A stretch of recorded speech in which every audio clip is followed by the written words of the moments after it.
Hello students, வீடியோக்குள்ளே போகிறதுக்கு முன்னாடி ரெண்டு முக்கியமான விஷயம் தெளிவாக சொல்லிடுறேன்ப்பா. ஸோ நாளை பொறுத்தவரை ஏதாச்சும் மாவட்டத்திற்கு விடுமுறை வருமா அப்படின்னு கேட்டிருந்தீங்க. ஸோ அதற்கான பதிலும் அதோடு மட்டும் இல்லாமல் மறுபடியும், அதாவது இப்போ உருவான புயலாச்சு நம்ம ஆந்திரா பக்கம் போயிருச்சு. இப்போ நம்ம தமிழகத்தை நோக்கி அடுத்த சிஸ்டம் எப்போ உருவாக வாய்ப்பு இருக்கிறது, புதிய காற்றல் தாழ்வு பகுதியோ இல்லை தாழ்வு மண்டலமும் எப்போது உருவாகும் அப்படின்ற மாதிரி ஒரு தகவலும் பார்த்தீங்கன்னா நமது வானிலை ஆய்வு மையம் அதிகாரப்பூர்வமாக அறிவித்துள்ளார்கள்.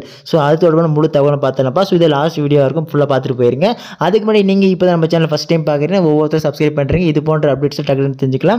சரி வாங்க ஸ்டூடெண்ட்ஸ், டேட்டா வீடியோக்குள்ளே போயிடலாம். ஸோ ஃபஸ்ட்டு மேட்ருப்பா, நாளை பொறுத்த வரைக்கும் லீவ் ஆனது ஏதாச்சும் ஒரு மாவட்டத்துக்காச்சும் வருமா கேட்டிங்கன்னா, ஸோ நாளையை பொறுத்த வரைக்கும் எந்த ஒரு மாவட்டத்திற்கும் விடுமுறை வருவதற்கு வாய்ப்பே இல்லைப்பா. ஏனென்றால் புயலானது இன்று இரவே கரையை கடக்கும் சொல்லியிருக்காங்க. ஸோ அந்த அடிப்படையில் பார்க்கும்போது மழைப்பொழிவு நம்ம பசங்களுக்கு இருக்காது. சரிங்களா? அதிகபட்சம் வாய்ப்பு இருக்குன்னு பார்த்தீங்கன்னா ஒரே ஒரு மாவட்டத்துக்கு தான் சொல்லுவேன். அதுவும் நம்ம திருவள்ளூர் மாவட்டத்துக்கு மட்டும்தான் ஆரஞ்சு அலர்ட் கொடுத்துருக்காங்க. மற்றபடி நம்ம சென்னை, திருவள்ளூர், காஞ்சிபுரம், செங்கல்பட்டு, வேலூர், திருப்பத்தூர், இந்த கன்னியாகுமரி, நெல்லை, தென்காசி, ஸோ இந்த மாதிரி பகுதியில் பார்த்தீங்கன்னா மிதமான மழையிலேருந்து கொஞ்சம் கனமழை பெய்யும் ஆங்காங்கே அப்படின்னு சொல்லிக்கிறாங்க. சரிங்களா? ஸோ அதனால் அதிகபட்சமாக எதிர்பார்க்கக்கூடியது ஒரே மாவட்டம் திருவள்ளூர் தான். அதுவும் வாய்ப்பு குறைவு தான். என்றால் இன்றிரவு பெய்யக்கூடிய மழை பொழிவு பொறுத்து தான் உங்களுக்கு விடுமுறை அறிவிப்பு அறிவிக்கலாமா வேணாம் சொல்லுவாங்க. அதுவும் டவுட்டு தான். சரிங்களா? இப்போ அடுத்த மேட்டருக்குள்ள போயிடலாம்பா. அதாவது மீண்டும் எப்போது உருவாகும் புயல், அதாவது இப்போ உருவாகின புயல் ஆந்திரா நோக்கி போயிடுச்சு.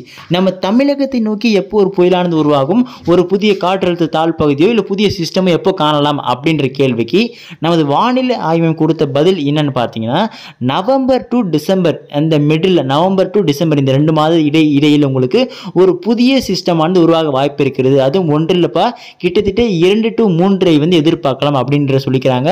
ஸோ அதனால் நிச்சயமாக நம்ம தமிழகத்தில் அடுத்த மாதமும் அதுக்கு அடுத்த மாதமும் பார்த்தீங்கன்னா தொடர்ச்சியான கனமழையானது இருக்கக்கூடும் அப்படின்ற சொல்லிக்கிறாங்க. மெயின் மேட்ரு, போன ஆண்டை விட இந்த ஆண்டு நம்மளுக்கு கூடுதலான மழைப்பொழிவானது கிடைக்கும் அப்படின்ற மாதிரி ஒரு முக்கியமான அறிவிப்பை கொடுத்துருக்காங்க. அப்படின்ற பார்க்கும்போது தொடர்ச்சியான விடுமுறை என்பது நவம்பர் மாதத்திலும் டிசம்பர் மாதத்திலும் வரும். ஏனென்றால் அக்டோபர் மாதம் ஏமாத்திருச்சு. அதிகபட்சம் உங்களுக்கு ஒரு 2-3 நாட்கள் தான் பார்த்தீங்கன்னா விடுமுறை காணப்பட்டது. மற்றபடி உங்களுக்கு ஸ்கூல்ஸ் ஆனது இருந்தது.